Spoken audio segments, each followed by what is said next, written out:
Ce film ne s'adresse pas à des juges, il s'adresse aux amis connus et inconnus que notre travail nous donne et qui sont la seule excuse d'être poète, véritable attentat contre la pudeur, puisqu'être poète consiste à confier publiquement ses secrets, mieux, à parler tout haut pendant notre sommeil.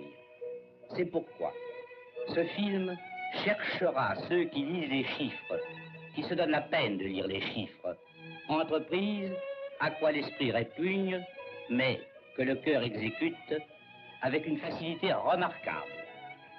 J'ai trop souvent conseillé aux jeunes cinéastes d'employer le 16 mm pour ne pas encourir moi-même le risque. En outre, je trouve que les amateurs se laissent souvent séduire par la technique des professionnels. Étant un professionnel, j'ai voulu faire un film d'amateur, sans m'encombrer d'aucune règle. Un jour, on regrettera trop d'exactitude et les artistes chercheront à provoquer exprès les accidents que nous apporte le hasard. Ce sera la minute difficile.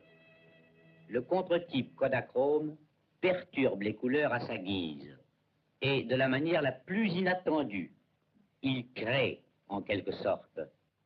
Il faut l'admettre comme l'interprétation d'un peintre et en admettre les surprises. Nous sommes en face de la machine qui invente. Ce que je montre n'est pas ce que je veux, mais ce que la machine et ce que les bains chimiques veulent. C'est un autre monde dans lequel il est indispensable d'oublier celui qu'on habite. La villa Santos Aspire appartient à Madame Alec Vesveler. Elle domine le cap Santos Aspire, la dernière pointe sur la carte avant celle du cap Ferrat. La villa est construite entre la route qui mène au phare et les rochers qui descendent à pic jusqu'à la mer. On voit en face Antibes, Cannes, Nice et sur la droite, ce Villefranche où j'ai tant vécu. Voici le nouveau phare. Il porte encore ses échafaudages et ressemble à quelque architecture de Piranèse. Comme je séjournais à Santos Aspire l'été de 1950, j'ai eu l'imprudence de décorer un mur. Matisse me dit, quand on décore un mur, on décore les autres. Il avait raison. Picasso a ouvert et fermé toutes les portes. Restait de peindre sur les portes. C'est ce que j'ai essayé de faire.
Mais les portes donnent dans des chambres. Les chambres ont des murs. Et si les portes sont peintes, les murs ont l'air vides. Tout l'été de 1950, j'ai travaillé sur des échelles. Un vieil ouvrier italien me préparait les poudres qu'on délaye dans le lait cru. Une jeune femme habite Santos Aspire, il ne fallait pas habiller les murs. Il fallait dessiner sur leur peau. C'est pourquoi j'ai traité les fresques linéairement avec le peu de couleur qui rehausse les tatouages. Santos Aspire est une villa tatouée.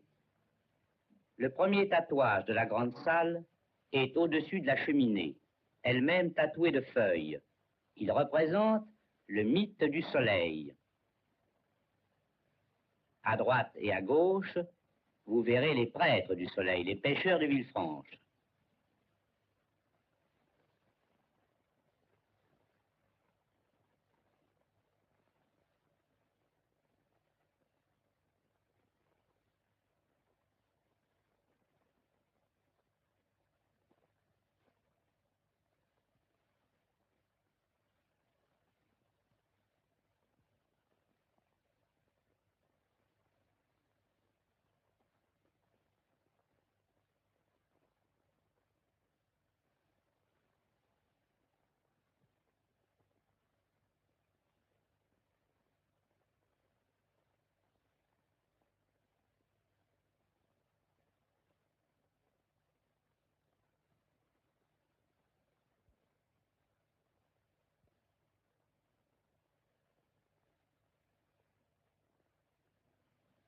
Le tatouage suivant montre le soleil du soir. Une femme dort sur le sable.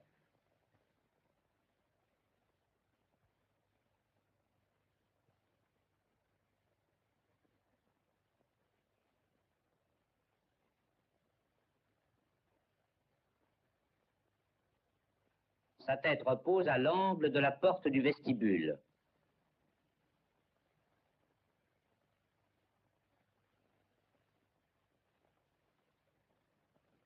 Dans l'ombre, derrière moi, vous apercevez un des graffitis du vestibule. La nuit dans son char. Comme dans Amphitryon, la nuit parle avec Mercure. Rentrons dans la grande salle. J'avais oublié le mythe de la lune. Un pêcheur endormi et une licorne.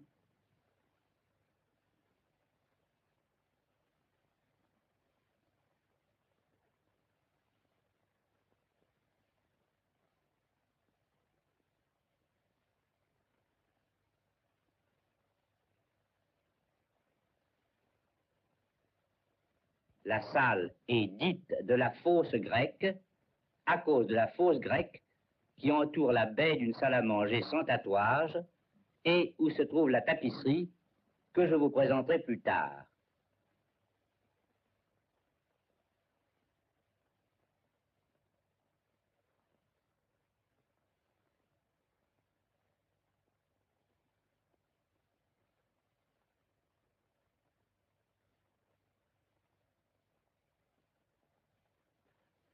Nous sommes dans la chambre dite de Diane. Cette chambre montre le mythe d'Actéon. Surpris par Diane et par ses nymphes, Actéon va être changé en cerf.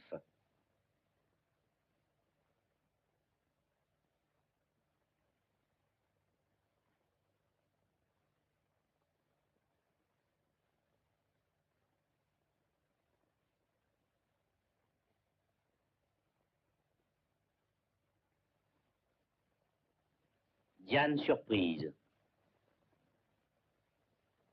Voici un oiseau.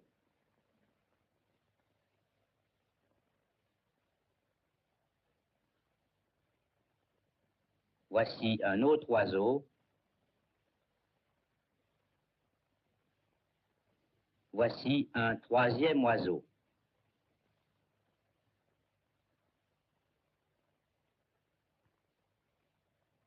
Si on s'éloigne, ces trois oiseaux disparaissent au bénéfice de l'ensemble et forment quelques-uns de ces vides autour desquels s'organisent les lignes signifiantes, car les lignes insignifiantes doivent devenir signifiantes. Elles affectent le style des écussons.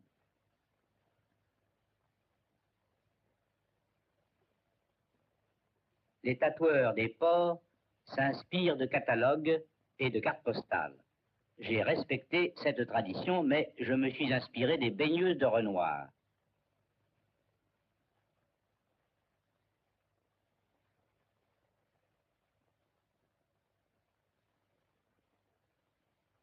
Au-dessus du lit, un berger assiste à cette scène mythologique avec indifférence. Le soleil nous gêne, il mange les lignes et les couleurs. je vais essayer de vous les présenter un peu mieux.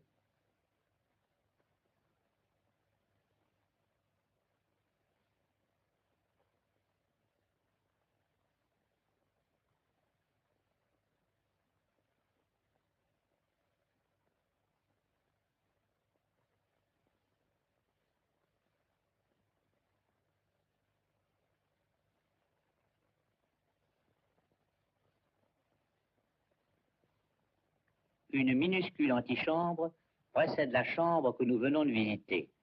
Un véritable labyrinthe de recoins et de couloirs nous oblige à faire les acrobates.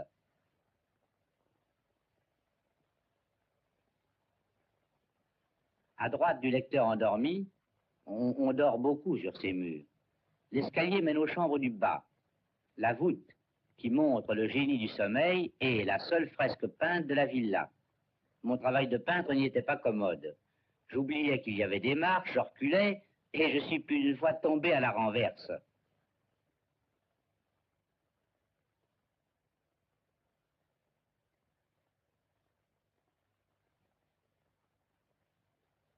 Un des Dioscures, à droite. Je n'ai pas pu arriver à prendre celui de gauche, n'ayant aucun recul. Cela vous fera un dormeur de moins. La déformation du bras vient de ce que nous devions filmer, couché, le dos sur les marches.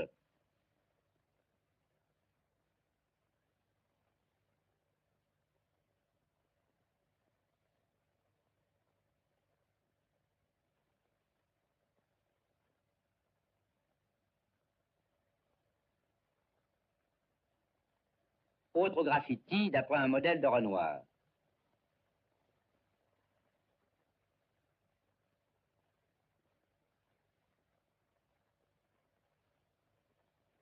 Saint-Soupir était, paraît-il, un chasseur.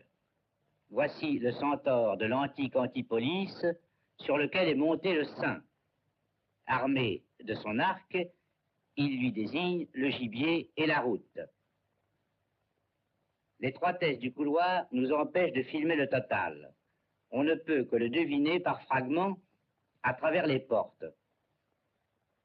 Voici le saint à cheval sur le centaure, avec sa coiffure à la Pisanello et son faucon sur le poing.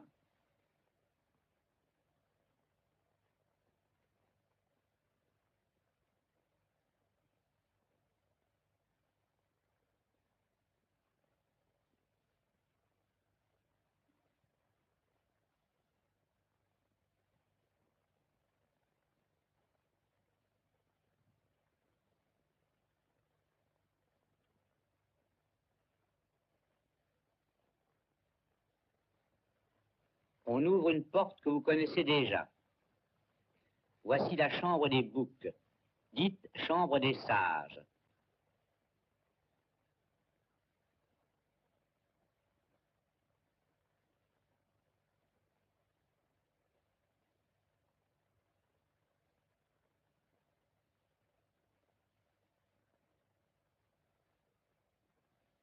On y voit les boucs ou sages au-dessus des lits.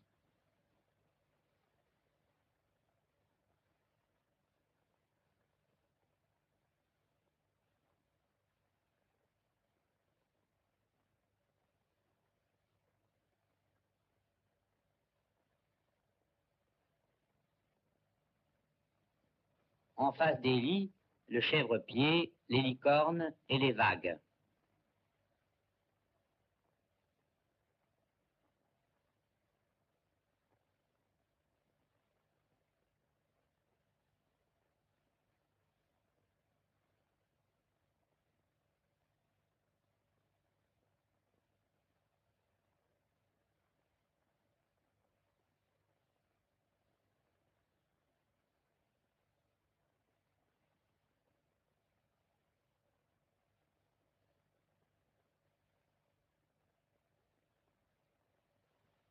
J'avais oublié de vous dire que le chèvre-pied tenait à la main la fougasse ou fouasse, le pain traditionnel de Grasse, de Biote et d'Antibes.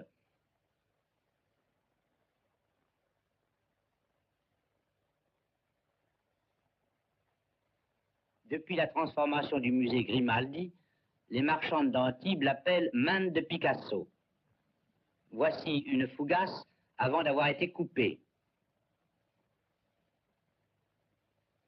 Le tatouage de la chambre suivante raconte le mythe de Narcisse.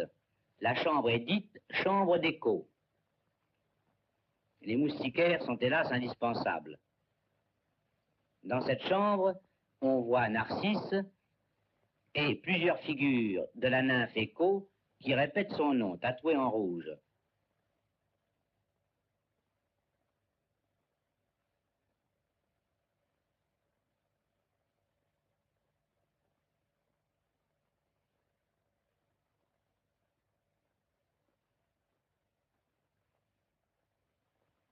C'est l'ombre des lits niçois.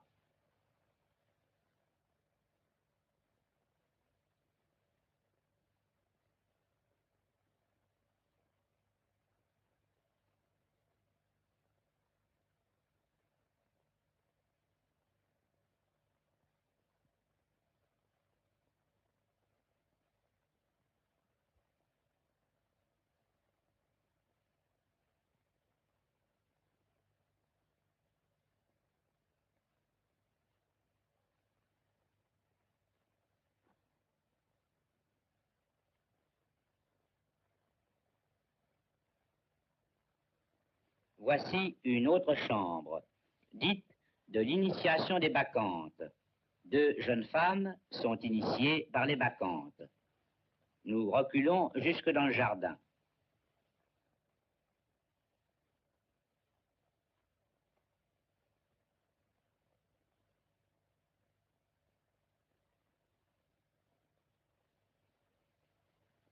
En face, Dionysos dort après avoir bu.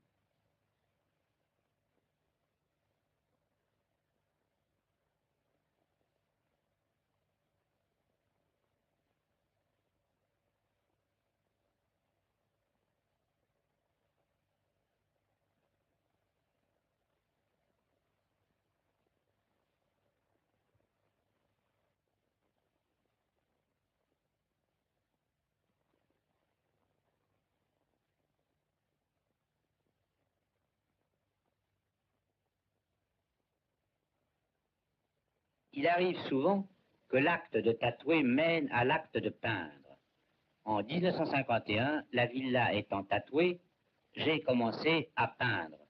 Je cache mes peintures, les armoires sont pleines de tableaux, mais la caméra est l'œil le plus indiscret du monde. Ce tableau représente le mythe d'Ulysse et des sirènes. Attaché au mât, Ulysse a bouché ses oreilles avec de la cire. Les sirènes bondissent et chantent sans comprendre leur échec. Une d'elles arrive de loin à toute vitesse.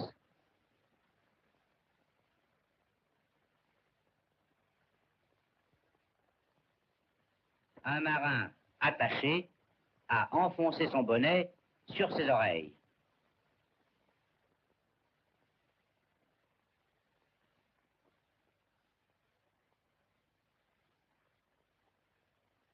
Encore un tableau qui se cache.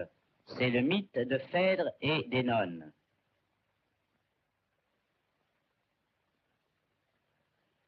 Phèdre souffre. Je change de prise.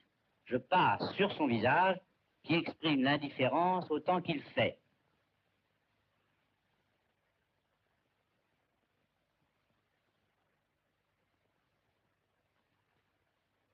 Imprudence de fumer pendant une prise de vue.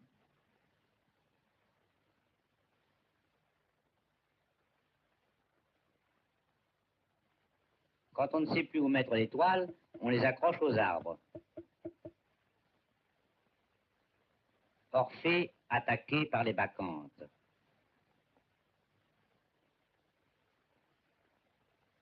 Tête d'Orphée mort.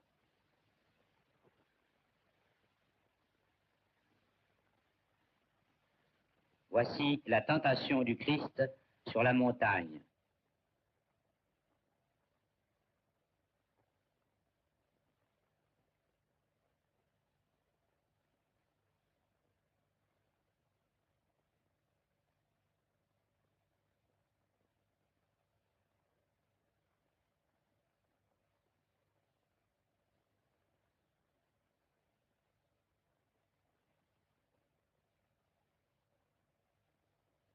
la pomme,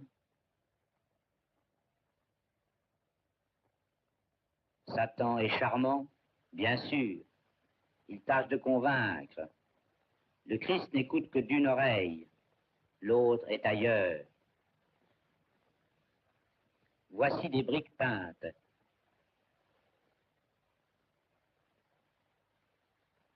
Et une petite toile, Jacob et l'ange se battent.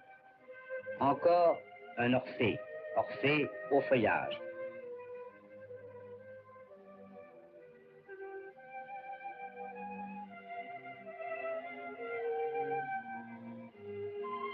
Voici un champ de blé sur une plate-bande.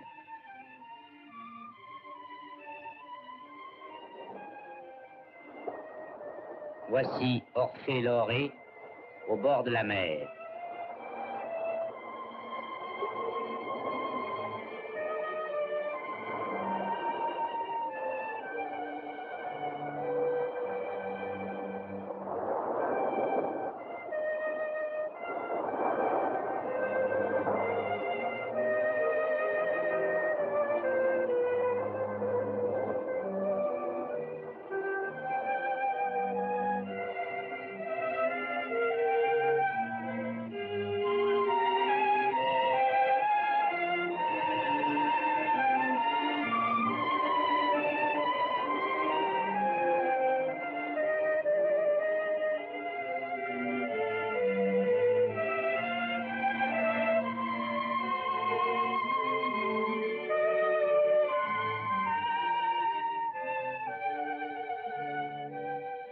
Rien de plus commode que ces pantalons américains pour mettre les cigarettes.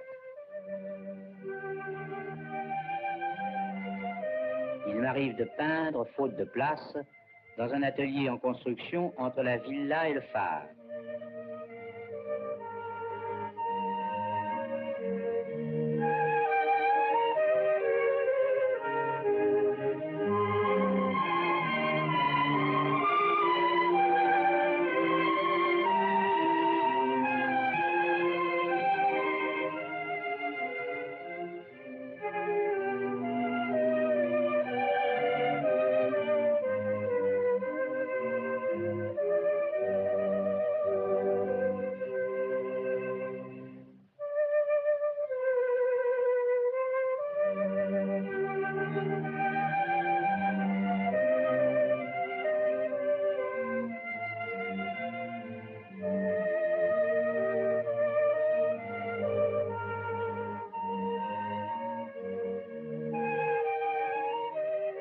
Je suis très fier quand les ouvriers s'intéressent à mon travail et laissent tomber le leur. Même fenêtre en sens inverse. Le temps va vite à l'écran si on le découpe. L'atelier est construit. Avec Francine Vesveler, je le visite.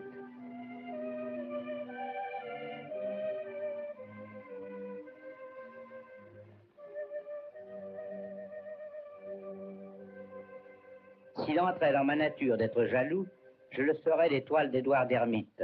Exemple de perturbation des couleurs du contre-type. Ce tableau qui semble pâle et d'un seul vert est en réalité fait de verts très vifs et innombrables.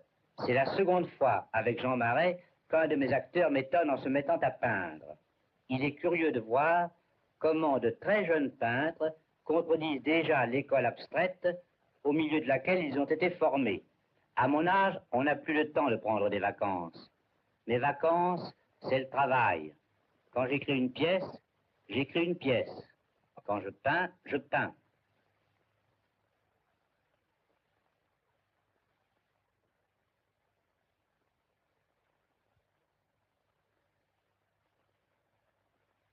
Quand je dessine, je dessine.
J'écris, je peins, je dessine, seulement le travail ne m'empêche pas de naviguer quelquefois de port en port, entre Villefranche, son célèbre hôtel Welcome,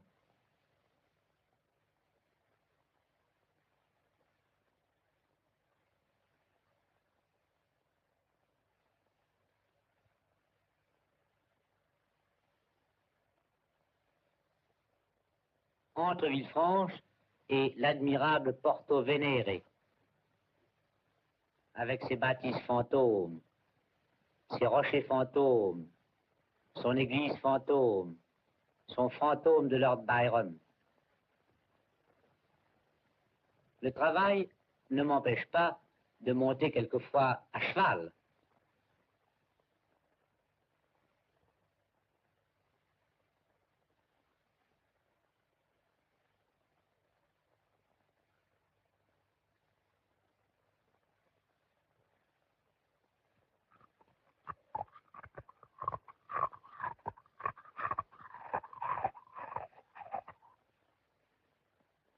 Le travail ne m'empêche pas de monter même quelquefois à Lyon.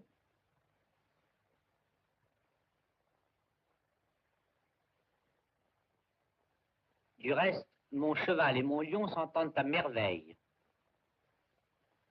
Le travail ne m'empêche pas de jouer quelquefois aux boules.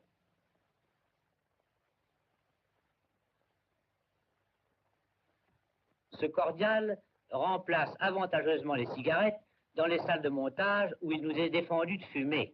J'ai voulu essayer de faire des fleurs au cap. J'avais d'abord commencé par en peindre. J'ai vite renoncé à cette méthode.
vais vous présenter maintenant un chef-d'œuvre de l'artisanat français. Je ne parle pas de moi, de mon travail, mais de celui des ouvriers tisseurs de l'atelier Bourret à Aubusson.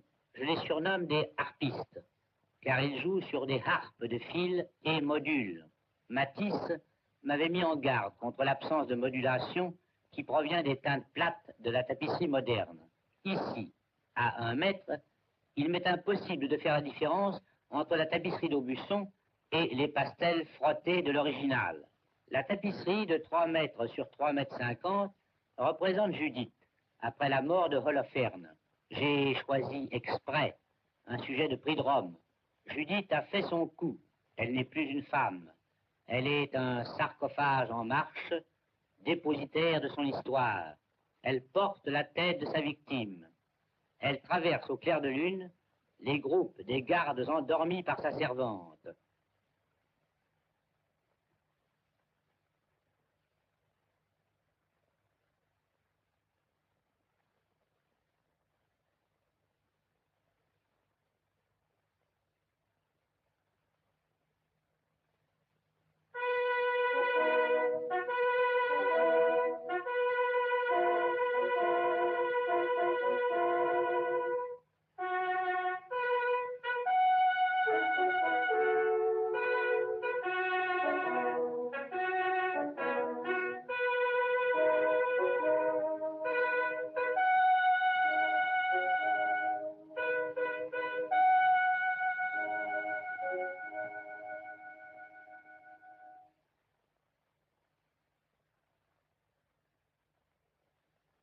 La servante, pareille à quelque insecte, est encore éclairée par la chambre où a eu lieu la décollation.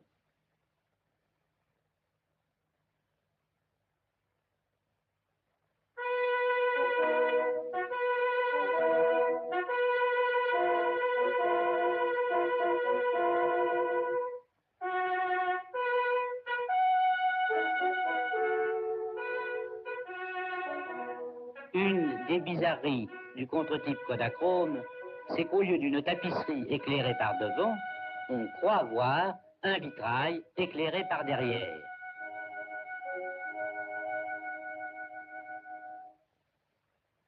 Et voilà Madame Westphaler en train de peindre, comme de juste. Son portrait est d'Édouard d'Hermite. Je vous présente maintenant la maîtresse de maison en personne. Elle tenait à vous remercier de votre patience. Voilà le porte-chance de la villa. On le nomme le Seigneur. Comme à nous, qu'il vous porte chance.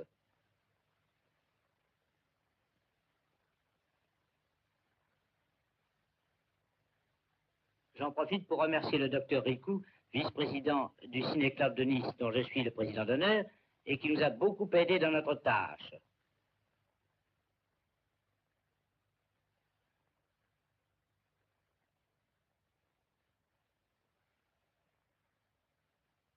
Picasso, Matisse, Chagall, moi-même, sur cette côte où vivait Renoir, nous avons essayé de vaincre l'esprit de destruction qui domine l'époque. Nous avons orné des surfaces que les hommes rêvent de démolir. Peut-être que l'amour de notre travail les protégera contre les bombes.